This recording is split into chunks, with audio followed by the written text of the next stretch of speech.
علی بھائی اگلا سوال ہے، وہ کون کون سے خوش نصیب لوگ ہیں جن کو قیامت کے دن اللہ تعالیٰ کے عرش کا سایہ نصیب ہوگا؟ اللہ کرے جی ہم سب کو نصیب ہو. ہم تو پہلی دعا یہ کریں گے. دیکھیں جی قیامت کے دن کی جو سختیاں ہیں نا، سورہ الحج کے سٹارٹ میں آتا ہے نا، اعوذ باللہ من الشیطان الرجیم بسم اللہ الرحمن الرحیم، پارہ نمبر 17 ہے نا جی. کیا سخت الفاظ ہیں قیامت کے دن کے بارے میں، اتنے سخت الفاظ اور کسی صورت میں نہیں آئے. یا ایہا الناس اتقوا ربکم، اے لوگو ڈر جاؤ اس اللہ سے، اپنے رب سے. ان زلزلۃ الساعۃ شیء عظیم، بے شک قیامت کا زلزلہ بہت بڑی چیز ہے. یوم ترونہا تذہل کل مرضعۃ عما ارضعت، وہ دن وہ ہے کہ جب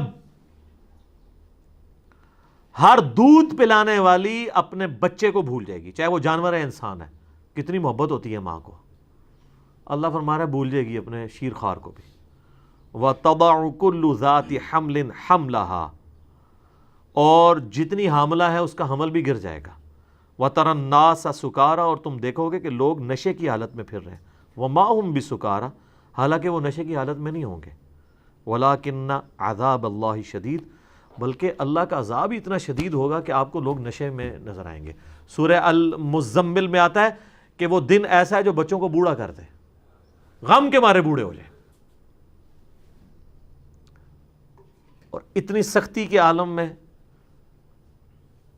جب صحیح مسلم میں آتا ہے کہ 1.25 میل کے فاصلے پہ آگ برسا رہا ہوگا سورج، اور زمین اتنی دہک رہی ہوگی، ایسی صورتحال میں اللہ کے عرش کا سایہ کسی کو نصیب ہو جائے تو وہ آپ سمجھ لیں وہ اسی طریقے سے ہے کہ جیسے ایک سخت گرمیوں کے موسم میں کوئی بندہ اسٹیڈیم میں میچ دیکھنے گیا اور وہ ایئر کنڈیشن والے شیشے والے باکس میں بیٹھا ہوا ہے. بیٹھا وہ بھی میچ دیکھنے ہے اور باہر بھی میچ دیکھنے والے ہیں، لیکن دونوں کی حالت ڈیفرنٹ ہے.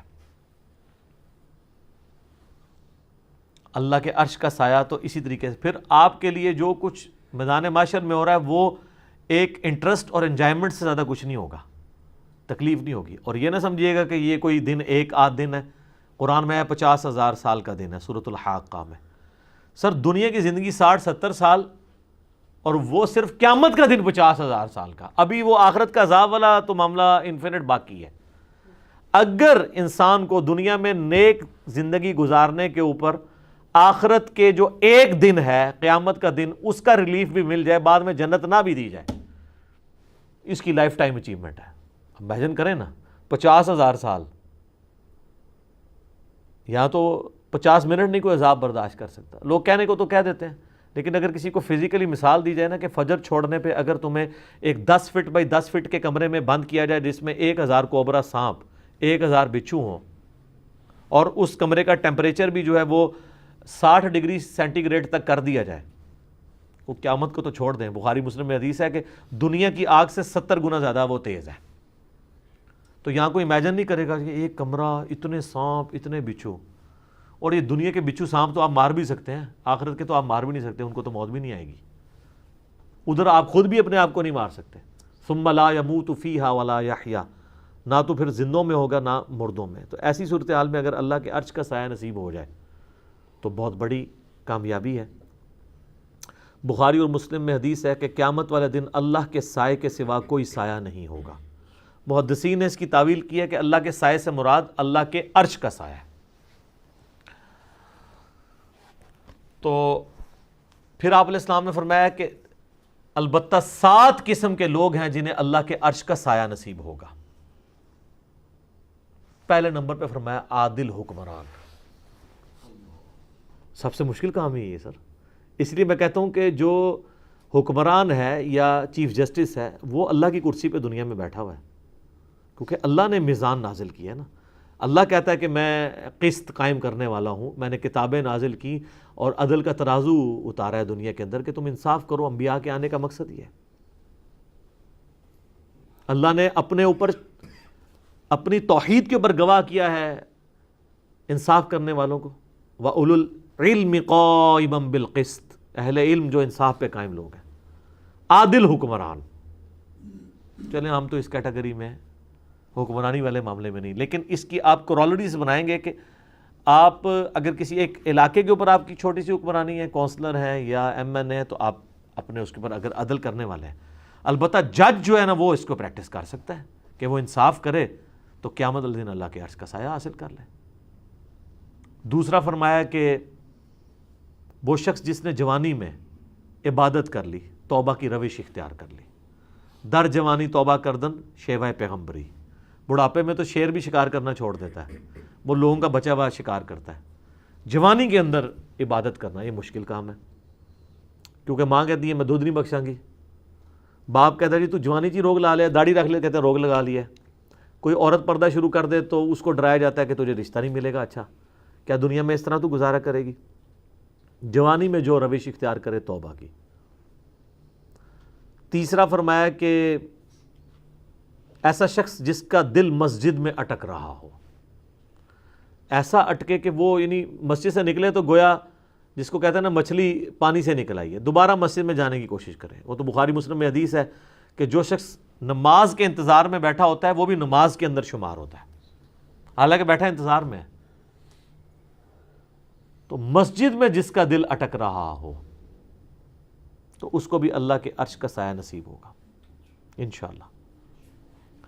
چوتھا وہ شخص جو اکیلے میں بیٹھ کے اللہ کو یاد کرے اور اس کی آنکھوں سے آنسو نکل آئے, اللہ کے خوف کی وجہ سے, اس کی محبت کی وجہ سے. کسی کے سامنے نہیں, کسی کے سامنے تو ماشاءاللہ آپ دیکھ رہے ہیں کئی علماء ٹی وی پہ آ کے رو رو کے دعائیں کرواتے ہیں. تو اللہ نہ کرے کہ کبھی ایسی نوعیت آئے کہ ہمیں کسی کے سامنے اس طرح رونا پڑے. ہاں ایک یہ ہے کہ بندہ دعا کروا رہا ہے, فی البدی ایک اس کو رکت طاری ہو گئی ہے, لیکن کئی آپ دیکھتے ہیں وہ سٹارٹ جو ہے نا وہ شکل سے بناتے ہیں اور وہ سٹارٹ ہی اس سے لیتے ہیں سیدھا چوتھے گیرج. اور کئی آپ دیکھیں گے کہ ان کے آنسو نہیں نکل رہے, رو رہے ہوتے ہیں, آنسو نہیں نکل رہے ہوتے. وہ اس لیے کہ وہ رو نہیں رہے ہوتے. وہ کہتے ہیں جی وہ بزرگ فرماتے ہیں کہ اگر رونا نہ آئے تو رونے جیسی شکل بنا لو. میرے ایک یوٹیوب پہ کلپ بھی ہے رونے والی شکل بنانا. تو کہتے ہیں اچھا اس کی دلیل وہ دیتے ہیں کہ اچھوں کی شکل بھی اللہ کو اچھی رکھتی ہے. اے دلیل ہے جی ہوتی. پھر ان کو وہ ساری باتیں بھول جاتی ہیں کہ آپ نے ریاکاری نہیں کرنی, ایکٹنگ نہیں کرنی, منافقت نہیں کرنی. یہ رونے والی شکل آپ ضرور بنائیں لیکن اکیلے میں بیٹھ کے. پبلک کے سامنے جب آپ رونے والی شکل بنائیں گے اور آپ کو رونا نہیں آ رہا تو آپ کے اوپر منافقت کا فتویٰ لگے گا سیدھا سیدھا. ہم نہیں لگاتے, آپ خود لگا لیں اپنے اوپر.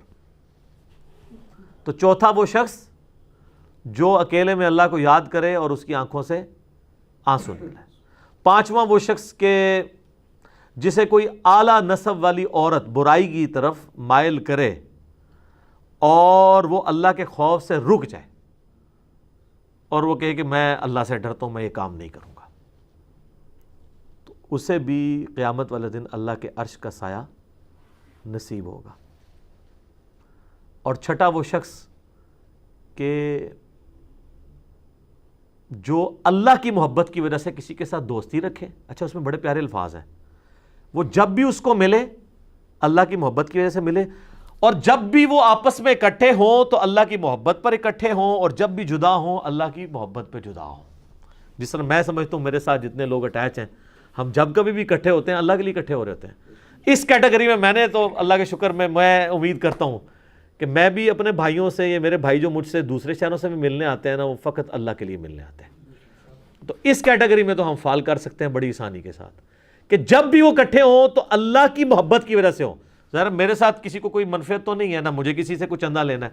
میرے ساتھ جو لوگ بھی آتے ہیں وہ اس لیے آتے ہیں کہ اللہ کی وجہ سے وہ محبت رکھتے ہیں. تو یہ کیٹیگری آسان ہے جی. انشاءاللہ ہم بھی اپنا ایک کیٹیگری میں ہم فال کر سکتے ہیں بڑی آسانی کے. اس کے علاوہ بھی کر سکتے ہیں محنت کرنے سے. بہرحال میں نہیں کہتا کہ ہم پہ کوئی ایسا امتحان آئے کہ کسی عورت کے فتنے سے ہمیں گزرنا پڑے, ٹھیک ہے. اس کے بغیر ہی جو ہے نا وہ ہم اللہ تعالیٰ اس بغیر حساب و کتاب کی جنت میں داخلہ عطا فرمائے, 70,000 لوگوں میں شامل فرمائے. تو اللہ کے لیے جمع ہوں اللہ کی محبت پہ, اور جب جدا ہوں تب بھی اللہ کی محبت پہ. اللہ کی باتیں کرتے ہوئے اکٹھے ہوں, جدا ہوتے وقت بھی اللہ کی محبت پہ جدا ہوں. اچھا یہ واحد وہ بات ہے جس کے اوپر نبی علیہ السلام نے تفصیلی گفتگو کی ہے. یہ 7 لوگوں کو جو عرش کا سایہ نصیب ہونا ہے نا, باقی سب اجمالاً ہے. عادل حکمران, دیٹس آل. اس کی کوئی آگے تفصیلات نہیں بیان کی, ٹھیک ہے.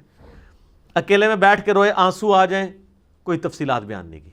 یہ واحد موقع ہے جہاں آپ علیہ السلام نے ڈیٹیل بات کی کہ جو لوگ اللہ کی محبت پر اکٹھے ہوں، جب بھی ملیں تو اللہ کی محبت پہ اکٹھے ہوں، اور جب جدا ہوں تو اللہ کی محبت پہ۔ وہ تو مسلم شریف میں حدیث ہے نا کہ ایک شخص اللہ کے لیے کسی دوسرے شخص کو ملنے جا رہا تھا تو انسانی شکل میں ایک فرشتہ نازل ہوا۔ اس نے کہا کدھر جا رہے ہو؟ ان کا فلاں شخص کو ملنے۔ کیوں؟ رشتہ دار ہے؟ نہیں۔ اور کوئی منفعت؟ نہیں۔ کیوں؟ اللہ کے لیے، میں صرف اللہ کے لیے اس سے محبت کرتا ہوں۔ تو فرشتہ کہنے لگا مجھے اللہ نے بھیجا ہے کہ اس کو جا کے خوشخبری تمہیں سنا دوں کہ اللہ بھی تم سے محبت کرتا ہے۔ واہ جی واہ، کیا بات ہے! ہمارا اللہ سے محبت کرنا یہ چھوٹی چیز ہے، اللہ کا ہم سے محبت کرنا یہ بڑی چیز ہے، ٹھیک ہے؟ وہ جو مولا علی کے لیے کہتا ہوں نا، وہ جو غزوہ خیبر والی حدیث ہے بخاری مسلم کی، کل اس شخص کے ہاتھ میں جھنڈا دوں گا جو اللہ اور اس کے رسول سے محبت کرتا ہے اور اللہ اور اس کا رسول اس سے محبت کرتا ہے۔ دیکھیں اللہ رسول سے محبت کرنے والے اس وقت بھی اللہ کے فضل سے کروڑوں میں ہیں، لیکن آپ مجھے کسی ایک پہ انگلی رکھ کے کیا گارنٹی سے کہہ سکتے ہیں کہ اس سے اللہ اور اس کا رسول بھی محبت کرتا ہے؟ صرف اس نے ظن نہیں رکھ سکتے ہیں، لیکن میں کئی لوگوں کے بارے میں گارنٹی دے سکتا ہوں کہ وہ اللہ اور اس کے رسول سے محبت کرتے ہیں، واقعی کرتے ہیں، چاہے ان کے نفس میں سستی بھی ہو۔ یہ کمال نہیں ہے، کمال یہ کہ ادھر سے بھی محبت آئے، ایک طرف سے نہ محبت چلتی رہے۔ تو 6 بندے ہو گئے تھے، اور 7واں یہ ہے کہ جو دائیں ہاتھ سے صدقہ کرے اور بائیں کو خبر نہ ہو۔ اچھا یہ بھی آسان کام ہے، کوئی مشکل کام نہیں ہے، کسی بھی غریب کی مدد کی جائے۔ ابھی یہ جو کرونا کے دن چل رہے ہیں، آپ دیکھیں کئی لوگوں کے کاروبار اجڑ گئے ہیں، ان کے لیے بیسک نیڈز کو میٹ کرنا مشکل ہو گیا، تو آپ اگر ان کے لیے مدد کر سکتے ہیں۔ لیکن یہ ہے کہ اپنے اپنے رشتہ دار، اپنے اپنے جو قریبی محلے دار ہیں، ہر بندے نے اس کو دیکھنا ہے، وہ اس کی ذمہ داری ہے۔ تو اللہ کا شکر ہے، ہم تو اپنے طور پہ جہاں تک ہو سکتا ہے، جو ہمارے اللہ تعالیٰ نے جتنی وسعت دی ہے، کوشش کرتے ہیں، لوگوں کو ترغیب بھی دلاتے ہیں۔ تو یہ 7 کے 7 لوگ جو ہیں، وہ کوئی بھی ان میں سے کسی ایک کیٹیگری میں فال کر گیا تو اس سے اللہ کے عرش کا سایہ نصیب ہوگا۔ لیکن اس کے ساتھ یہ لازمی چیز ہے کہ وہ باقی معاملات کو بھی لے کے چلتا ہو۔ یہ نہیں ہے کہ وہ اللہ کی راہ میں صدقہ اور خیرات تو کر رہا ہے، نماز کوئی نہیں پڑھ رہا۔ یہ احادیث میں جتنے فضائل آتے ہیں نا، یہ اس شخص کے لیے ہوتے ہیں جس نے بیسک ڈیٹم لیول اچیو کیا ہوتا ہے۔ مثلا اگر میں آپ کو کہوں کہ آپ پاکستان میں کاروبار شروع کریں گے، اس کے لیے یہ شرائط ہیں، تو یہ انڈرسٹوڈ ہوگا کہ آپ کو جو آئین پاکستان جس چیز کا اختیار دیتا ہے اس کے اندر اگر آپ فال کر رہے ہیں، مثلا میں کہوں کہ ہاں آپ بینک میں اکاؤنٹ کھول سکتے ہیں، اب یہ انڈرسٹوڈ ہے کہ اگر آپ کے پاس پاکستان کا شناختی کارڈ ہے، شناختی کارڈ کے بغیر اکاؤنٹ نہیں کھلتا، ٹھیک ہے، یہ انڈرسٹوڈ ہے۔ اب آپ نہیں کہہ سکتے نہیں میں پاکستان کا شہری ہوں، سب کچھ ہوں، میرا اکاؤنٹ کھلنا چاہیے، نہیں، شناختی کارڈ اس کے لیے شرط ہے۔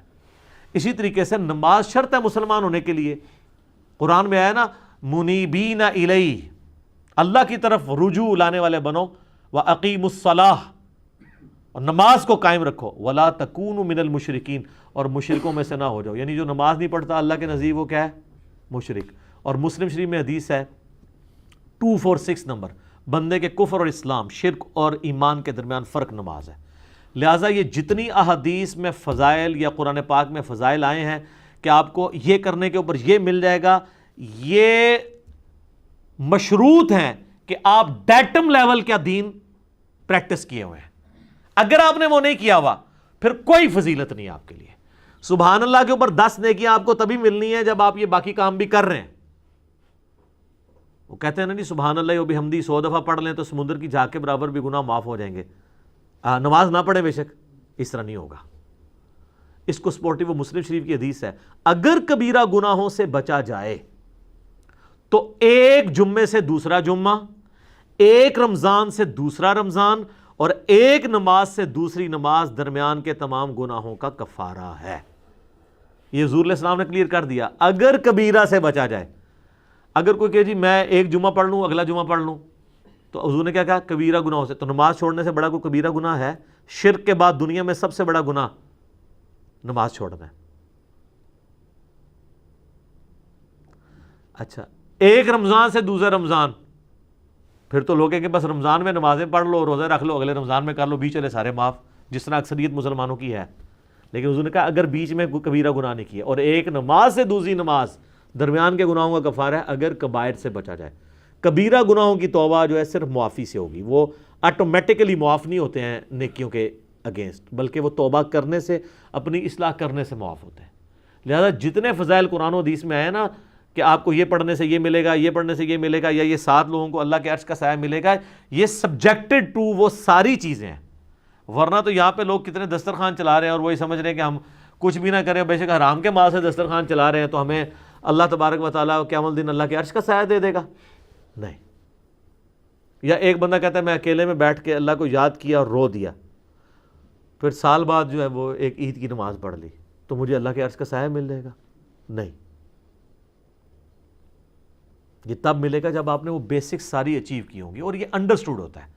اس سے بڑی کیا انڈرسٹوڈ چیز ہو کہ بخاری اور مسلم میں جو کتاب الایمان چیپٹر ہے، دونوں میں حدیث ہے کہ اسلام کی بنیاد 5 چیزوں پہ ہے۔ آپ مجھے بتائیں، آپ کہتے ہیں کہ میں نے ایک بلڈنگ کھڑی کی لیکن اس کی بنیاد کوئی نہیں ہے۔ ایک بلڈنگ 5 ستونوں کے اوپر کھڑی ہو، آپ کو یہ سمجھنا آسان ہوگا جس طرح آپ یہ ہاؤسنگ سکیمز میں یا بیریا ٹاؤن میں یا ڈیفنس ہاؤسنگ سکیم میں چلے جائیں تو آپ دیکھتے ہیں بڑی بڑی ٹینکیاں ہوتی ہیں، ٹھیک ہے نا۔ پرانی جو تھی نا ان کے نیچے وہ 4 5 ستون ہوتے تھے، اب تو ایک پورا ایک پلر بنایا ہوتا ہے نا۔ آپ وہ 5 ستونوں والی ایک ٹینکی ہے، آپ اس کا ایک ستون گرائیں، ویسے تو 1 کے 2 گرانے سے ہی وہ نیچے آ جائے گی، 5 کے 5 ستون آپ اس کے گرا دیں تو ٹینکی آ گئی نیچے، دھڑام سے سب کچھ ختم۔ اب آپ یہ نہیں کہہ سکتے ٹینکی میں تو اتنی محنت سے پانی جمع کیا تھا ہم نے، اتنی دیر موٹر چلی تھی، اتنے ہارس پاور کی، اتنی بجلی خرچ کی تھی، وہ سارا پانی ضائع گیا، تو سر ہو گیا جو سامنے دیکھ لو ضائع ہوا ہے جی۔ اب آ جائیں آپ اسلام میں، ایک بندے نے تسبیحیں پھیری، صدقہ اور خیرات کیا، سب کچھ کیا، لیکن اس نے وہ 5 کے 5 ستون گرا دیے، اور سر یہ وہ ستون ہے کہ ایک گرنے سے بھی عمارت نیچے آ جاتی ہے، ایک کے اوپر بھی کمپرومائز نہیں ہے۔ یہاں 100/100 آپ کو نمبر لینے ہیں۔ بخاری مسلم دونوں میں حدیث ہے اسلام کی بنیاد 5 چیزوں پہ ہے۔ نمبر 1 لا الہ الا اللہ محمد رسول اللہ کی گواہی دینا، نمبر 2 نماز قائم رکھنا، نمبر 3 زکوٰۃ دینا، نمبر 4 رمضان کے روزے رکھنا، ایک روایت میں نمبر 4 اللہ کی راہ میں حج کرنا اگر استطاعت ہو، اور 5ویں نمبر پہ رمضان کے روزے ہیں، اور ایک روایت میں جو ہے وہ رمضان کے روزے پہلے حج بعد میں، بل یہ 5 چیزیں، یہ 5 بنیادیں جب تک آپ پوری نہیں کریں گے اس وقت تک آپ آگے معاملہ، اور صرف ان 5 پہ بھی نہیں ہے، حقوق العباد کا بھی معاملہ الگ سے ہے۔ قرآن میں جو آیت ہے سورہ نساء میں، جو لوگ یتیموں کا مال ناحق ہڑپ کرتے ہیں اپنے پیٹوں میں دوزخ کی آگ بھر رہے ہیں۔ اب یہ نہیں ہوگا کہ وہ حاجی نمازی ہے تو حرام مال کھانے سے پیٹ میں دوزخ کی آگ نہیں جائے گی، چونکہ اس نے وہ جو ہے وہ 7 عرش کے نیچے اعمال کرنے والوں میں سے ایک عمل اس نے کر لیا ہے، سر وہ 7 کے 7 کر لے۔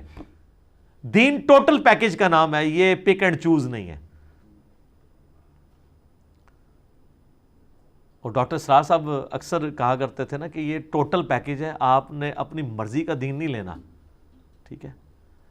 تو وہ تو خیر بڑے سخت جملے بولا کرتے تھے کہ یار لینا ہے تو پورا لو، نہیں تو دفع ہو جاؤ، وہ یہ لفظ بولا کرتے تھے، اللہ کو تمہاری کوئی ضرورت نہیں ہے۔ ویسے ہے یہی ہے، دفع ہو جاؤ والی بات ہے۔